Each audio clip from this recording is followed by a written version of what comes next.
Hi, I'm Steve Farney, and this is 9/11 Truth Outreach 101, brought to you by San Diegans for 9/11 Truth. What I'd like to show you today is some video footage and basically a how-to guide on doing public outreach. We have a very successful model here in San Diego, and we want to share it with other 9/11 Truth groups across the country and hope that you'll emulate our success and hope that it's as successful for you as it is for us here in San Diego. Okay, what do we got here, Rob?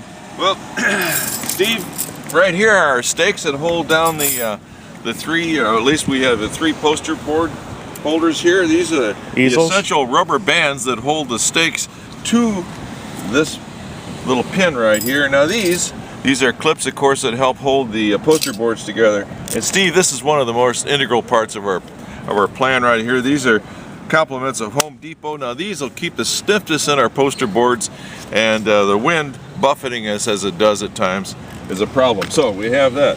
Now these bungee cords, they come in when necessary. And the tape? And the tape, oh, that's one of the essential ingredients here, Steve. We usually, we can use duct tape, but no, we prefer packing tape here, and we're going to use this over here to help hold our signs up in any other place that this might be appropriate. Okay. Okay, the next step in this process is securing the tripod to the ground, and Steve's going to demonstrate how to do that right now. Okay, this is where the rubber bands come in.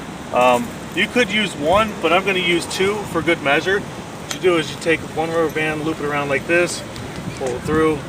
Maybe take a second one, loop it around, pull it through. Now you got two rubber bands, and you take your stake, put it down to the ground right next to the leg. You take the two rubber bands, you wrap them around the stake, you wrap them around the leg again, and then you put them over the stake. And that's pretty snug. And now if you'll pan out and take a look, this is how we keep the tripods from blowing away when we get the poster boards on them and it's windy out here. Okay, and what I have here is a poster board that you can get at Office Max, Home Depot, many other stores, art supply stores, and it folds out. It's relatively thick, if you can see the edge there. And this will help it stand up to the wind and the elements or whatever. Not rain, obviously, but and what we do with this, we put it right up on our easel. And the first thing you want to do is tape it down. So we have up here a little section for that can be taped without ruining the display. Take the clear tape.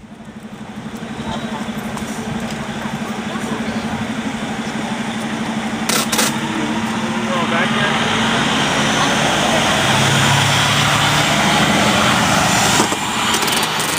You run the tape, tear it off, and run it around one of the legs on the easel, and leave a spot that can actually be torn off easily later on.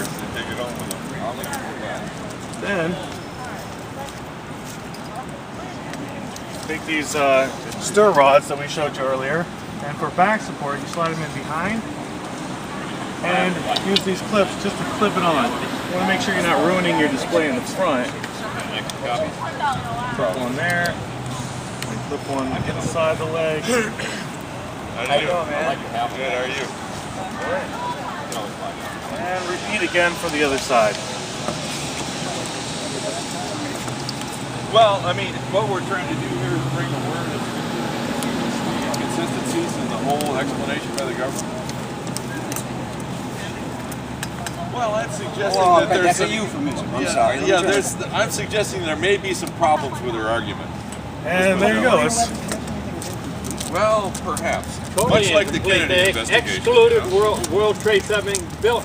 No, he's Number 7. There you go. And that's pretty sturdy, pretty stable. And now that we have all our displays up, you can see people looking at them. And the reason why this works and why it's so powerful is because a lot of people don't want to hear bullhorns. They don't want you to scream in their face. They don't want to talk to you about things that they know nothing about. guy. they're wondering what the heck we're doing out here. But when you have a great big display like this with all these poster boards and all this information for people to just come by and view it for themselves, they can see the pictures, they can see all the information, they can see who supports us, the firefighters, engineers, architects, military pilots, experts, military officers, and all this information that they can take in for themselves. Really just makes it easier for people to soak in this data. And then once they've looked at it for a while, usually people are a little more open to discussion and having a chat, and they want to know more information. Then we direct them over here to our table with free DVDs and flyers, brochures. We have our mailing list for people to sign up, and we can send them more updates and information. Plenty of supplies back here. We also have this water stand up here that people can get some ice cold water while they're out here, and hopefully they'll drop $1 in our little donation bucket when they take the water, so we can help pay for all this. And we usually get about $40-60 a day. Sometimes more just for water donations. Other people donate to our bucket for the DVDs and such, and that's our setup. We got the big, huge Architects and Engineers for 9/11 Truth banner out facing the street. Pan around behind me where the street's at. So you got cars coming in right here, seeing the banner.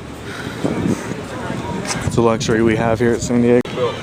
That would put me back in uniform. What Dave's doing here is putting our label for our San Diegans for 9/11 Truth on all of our DVDs and our brochures that we hand out. It's a highly technical skill that not everybody is capable of doing.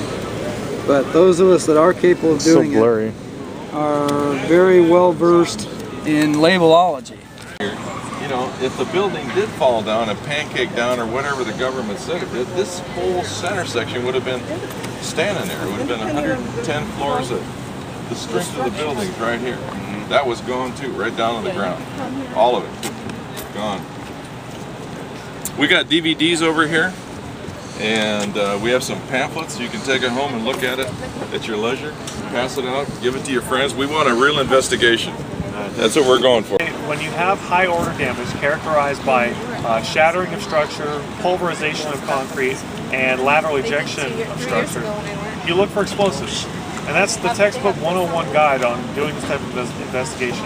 And NIST is saying, well, we're doing the investigation, but we're not looking for explosives. So we're wondering why the U.S. government agencies who were given $20 million tax dollars to do this investigation are purposely not looking for evidence. It says we did not find the black boxes in this building. They're indestructible. They're not going to destroy or pulverize in the collapse. They're indestructible. These things always. I was an accident investigator in the Air Force, so I mean I'm familiar with what I'm talking about.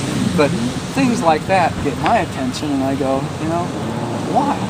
They found in the Pentagon, they found the flight data report, and they recreated that after 5 years of Freedom of Information Act requests. They finally.